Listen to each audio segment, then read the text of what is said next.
La Genèse, chapitre 2. Ainsi furent achevés les cieux et la terre, et toute leur armée.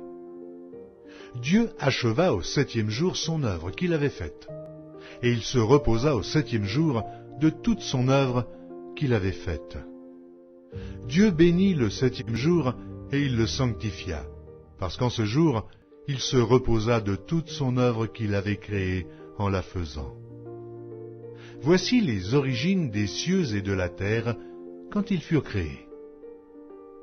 Lorsque l'Éternel Dieu fit une terre et des cieux, aucun arbuste des champs n'était encore sur la terre, et aucune herbe des champs ne germait encore, car l'Éternel Dieu n'avait pas fait pleuvoir sur la terre, et il n'y avait point d'homme pour cultiver le sol. Mais une vapeur s'éleva de la terre et arrosa toute la surface du sol. L'Éternel Dieu forma l'homme de la poussière de la terre.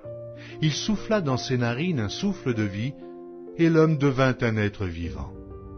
Puis l'Éternel Dieu planta un jardin en Éden du côté de l'Orient, et il y mit l'homme qu'il avait formé. L'Éternel Dieu fit pousser du sol des arbres de toute espèce, agréables à voir et bons à manger, et l'arbre de la vie au milieu du jardin, et l'arbre de la connaissance du bien et du mal. Un fleuve sortait d'Éden pour arroser le jardin, et de là, il se divisait en 4 bras. Le nom du premier est Pishon. C'est celui qui entoure tout le pays de Havila où se trouve l'or.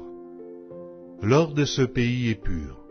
On y trouve aussi le bdolium et la pierre d'onyx. Le nom du second fleuve est Gihon. C'est celui qui entoure tout le pays de Cush. Le nom du troisième est Hiddekel. C'est celui qui coule à l'orient de la Syrie. Le 4e fleuve, c'est l'Euphrate. L'Éternel Dieu prit l'homme et le plaça dans le jardin d'Éden pour le cultiver et pour le garder. Et l'Éternel Dieu donna cet ordre à l'homme.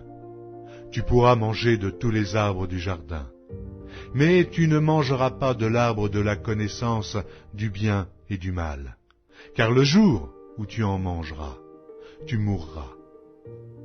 L'Éternel Dieu dit, « Il n'est pas bon que l'homme soit seul.